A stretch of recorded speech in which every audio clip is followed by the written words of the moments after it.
Bonsoir, bonsoir. Et la soirée, dans nos différentes familles, ça va beaucoup. Dieu merci alors. C'est la brigade Laval. Vous connaissez la brigade Laval? Vous connaissez? Oui. Il n'y a pas de problème. Donc vous savez que la brigade Laval, c'est pour vous. Oui. Vous savez qu'elle est là pour vous. Oui. C'est ça, non? Oui. Pourquoi vous avez arrêté?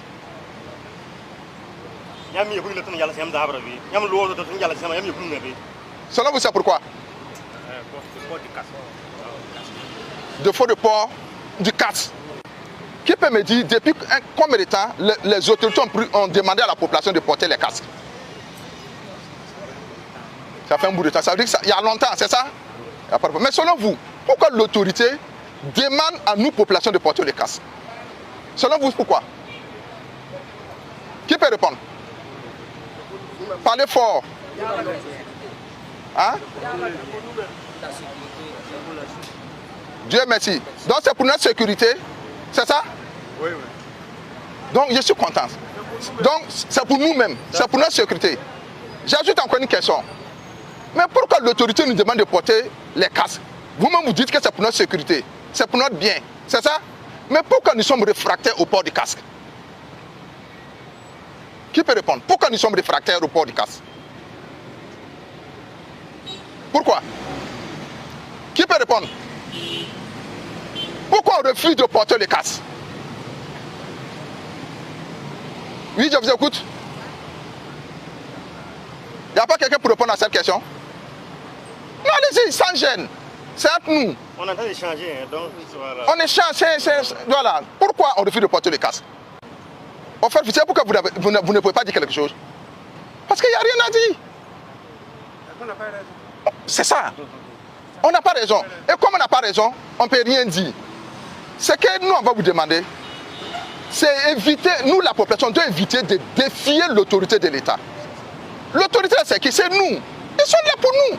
Donc, toutes les décisions qu'ils prennent là, c'est longuement mûri. C'est pour le bien de leur population. C'est ça? Oui. Le casque coûte combien? Qui peut me dire que le casque coûte combien? Un casque coûte combien?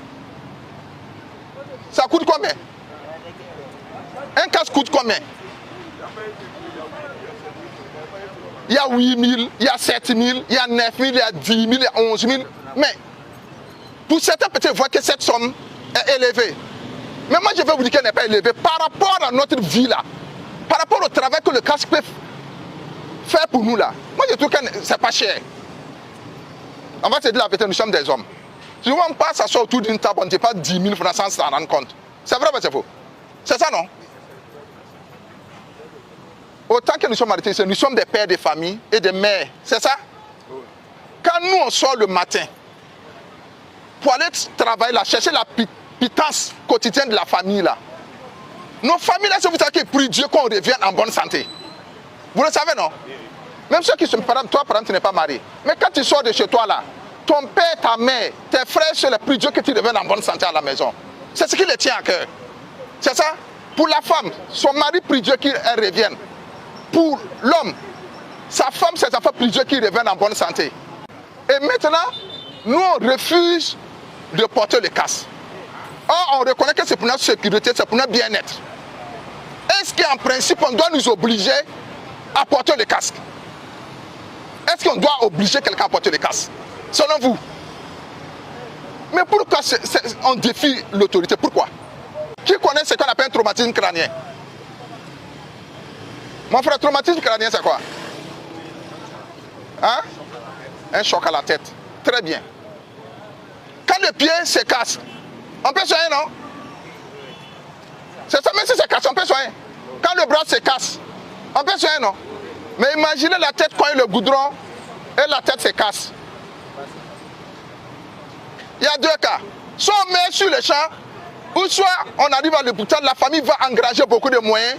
On peut se lever, mais on n'est plus normal. À cause de 7 000, 8 000, 9 000, 10 000, 11 000, 12 000 francs. Et imaginez quand on meurt dans un accident, le choc pour notre famille. Tu meurs, tu laisses une femme et des enfants. Cette pauvre dame-là devient quoi avec ses enfants? Elle devient quoi? Vous connaissez la société d'aujourd'hui, non? Elle devient quoi? La femme, tu sors, négligent de port de carte, tu meurs dans un accident, tu laisses l'homme avec les enfants, il rentre où? C'est la désolation. Donc nous sommes là ce soir pour échanger, vous demander de porter les casques. C'est pour nous-mêmes, c'est pas pour quelqu'un. C'est bon? Et je suis sûr qu'il y a des gens parmi vous qui ont des casques posés à la maison. C'est vrai, mais c'est faux. Il y a certains qui l'ont, mais ils l'ont laissé à la maison. Pourquoi? Négligence. Et dans la négligence, beaucoup de choses peuvent arriver. Donc nous, on va vous demander de prendre l'engagement. Pour ceux qui n'ont pas de casque, vous cherchez les casques pour porter pour votre propre sécurité. Si on est mature là, on comprend le monde là, on ne doit pas courir de nous pour porter le casque. Si on sait que c'est pour nous, pourquoi on doit nous forcer? Et peut-être certains ont l'occasion de voyager dans certains pays. C'est impensable pour quelqu'un de sortir avec une moto sans le casque. C'est pas possible dans certains pays. Mais pourquoi depuis un certain temps, nos autorités parlent, on continue à les défier? Est-ce que c'est bien? Les doyens? Est-ce que c'est bien?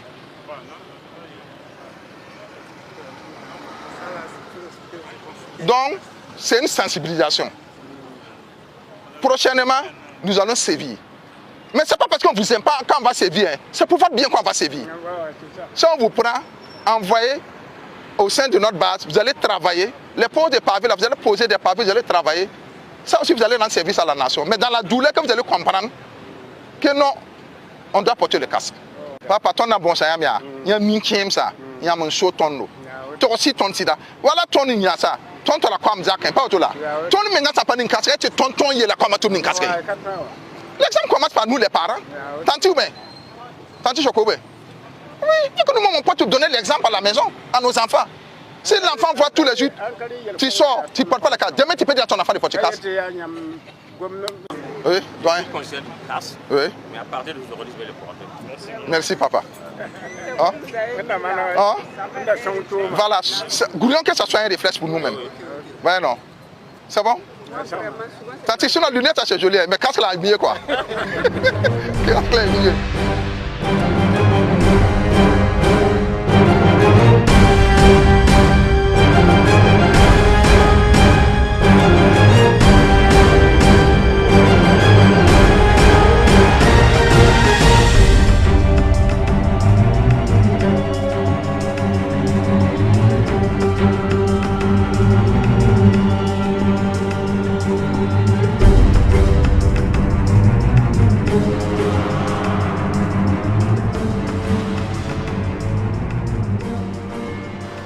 Wakat bola ton meng nam bangi ti kaska ningra ya ton meng la songada an kanenda na kenda library kya na kenda kitembe suka depuis 1978 to bonne ti décret numéro 1978-105 la loi est pour au gwingame ti fo ha wazo motere obrika fu ti ne dandik fo ya tile ti yambi ba fa nin casque donc fa ha wazo moteur nka nin casque yinda ya begre to do do nyok fo nki ti fo yo amande la bre moteur la kanyinda la yilla ya fo menga hana man accident wa ti fo zuga wi goudron wa a hanka wi goudron wa atwen wi poto wa atwen we bumle ninga fa ha mbisora noro to no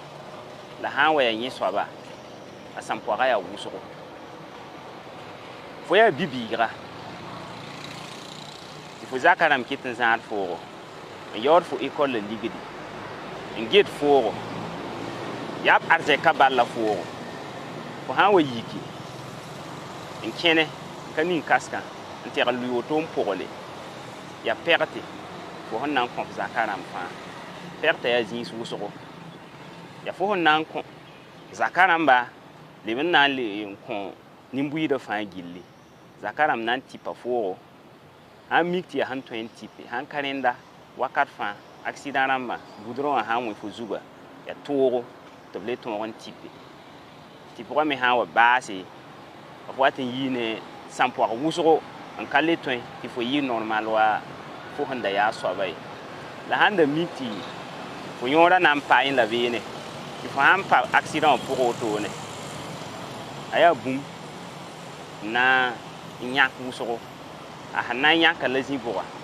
handa miti fo rana yi neda nan keng ne Burkina Taoré an mi kam ti fo ya neda ndana wa Zan Burkina an mi kam ti fo ya neda ndana wa créer inventer machine le ninga woto ti tenga wembi sa nasa fa gome duni wa fa gom fo yelle ya han se woto ne donc kaska ningra aya bum ya tile ka fo menga ya tenga fa yinga la fo honan nin kaska of ya zak swabme yi do andi ki toma ba para ba kwamba o fa gunda fo lebara min ga hawati ken fo ka wai bo be lokto le yiri accident la fo mania ka nin kaske ti zugo we goudron so zugo we poto ba wati ram bebe ne an mi kameto yora nan kilam pa be ne ya sampo kenga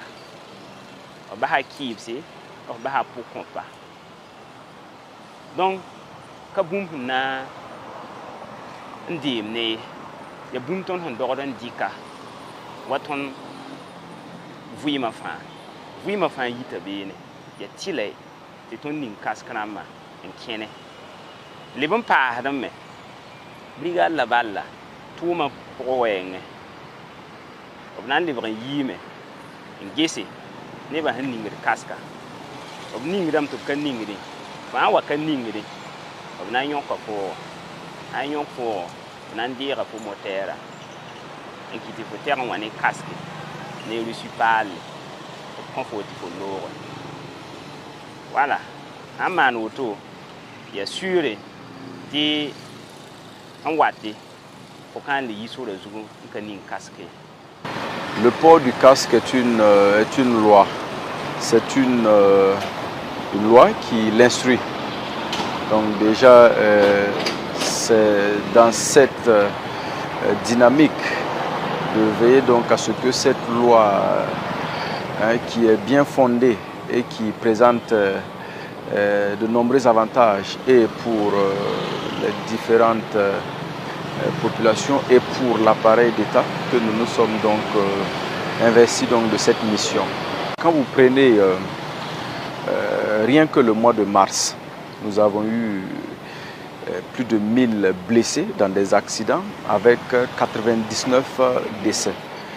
Vous verrez donc en un mois une centaine de décès par cause d'accidents, c'est beaucoup.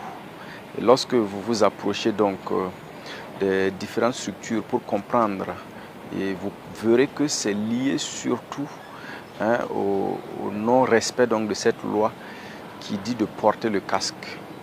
Donc c'est des fractures crâniennes, c'est des traumatismes crâniens et on perd beaucoup de personnes donc dans ces accidents liés donc au fait que les gens ne portent pas le casque. Porter le casque n'est pas quelque chose de mauvais. Porter le casque, c'est se faire du bien à soi-même et non à son voisin ou à qui que ce soit. Parce que la tête qu'on protège d'abord, c'est nous-mêmes, notre tête, et non la tête de quelqu'un. Quand on fait un accident et qu'on n'a pas porté son casque et que la tête est touchée, les conséquences ne se limitent pas à nous-mêmes. Certains diront, oui, si on est blessé ou si on est mort, c'est nous. En quoi est-ce que ça vous regarde? Ah non, c'est une erreur. C'est une erreur parce que votre vie ne vous appartient pas à vous seul.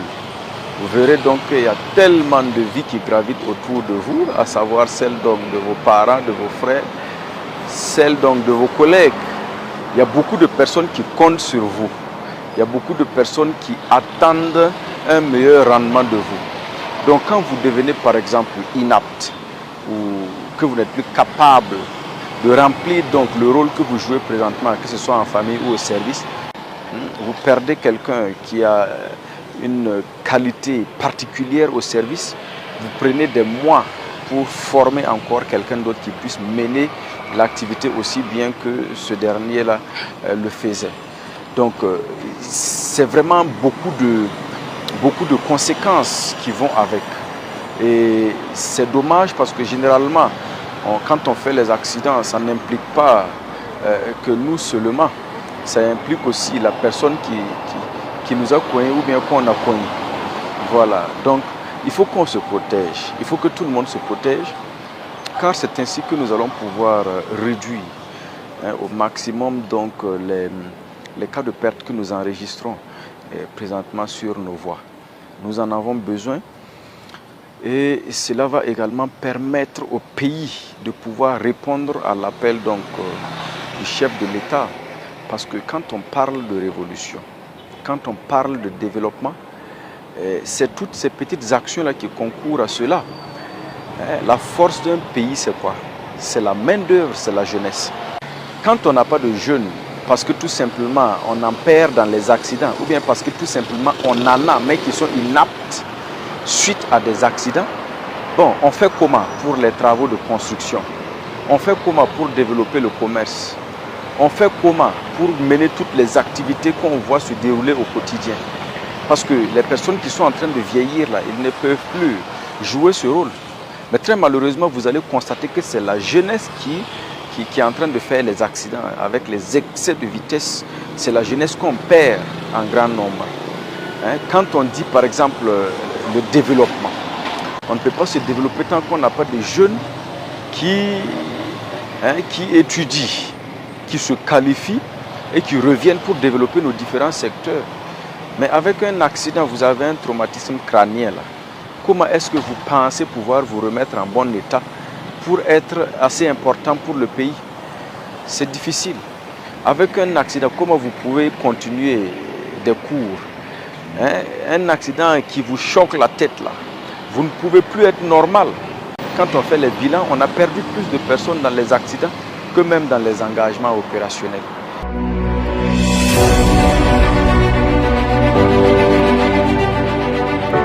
Moi, en tant que neurochirurgien, je m'occupe particulièrement de ceux qui ont des blessures au niveau de la tête. Les conséquences des traumatismes crâniens sur le plan médical, ça peut aller sur le plan immédiatement, on peut avoir une paralysie, on peut avoir ensuite un coma, on peut avoir de l'épilepsie et avec le temps, l'évolution peut aller vers ce qu'on appelle une séquelle. Donc la personne peut rester paralysée à vie.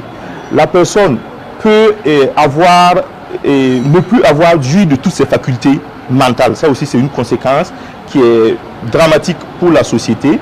Et enfin sur le plan purement social, dans une famille, quand on a une personne avec de lourdes séquelles, de lésions au niveau du crâne comme ça, c'est vraiment une charge pour la famille et aussi une charge pour la société.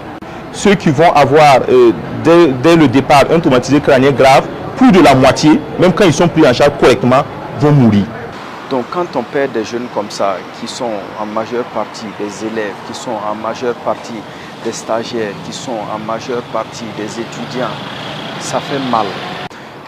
Peut-être que c'est des docteurs, peut-être que c'est de grands scientifiques, peut-être que c'est des présidents, des ministres, des docteurs. On ne sait pas ce que Dieu avait prévu pour chacun. Mais quand on perd des jeunes comme ça impacte le pays naturellement parce que ce qu'il était censé être là, il ne le sera plus. Donc c'est difficile de voir tout ça sans dire un mot.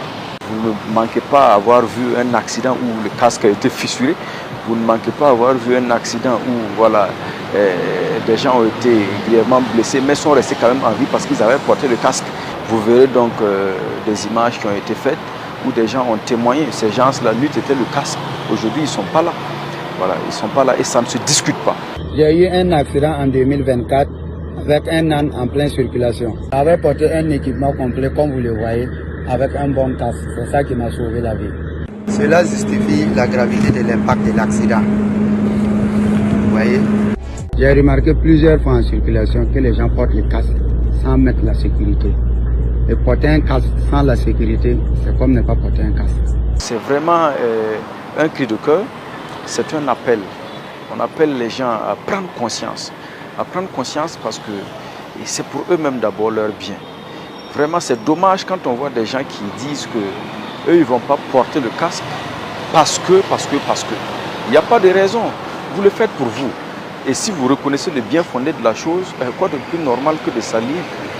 Voilà, on a vu des gens qui pouvaient payer 10 casques, mais qui refusent de payer. Ils refusent de payer le seul casque qui va protéger sa tête. Malheureusement, il fait un accident.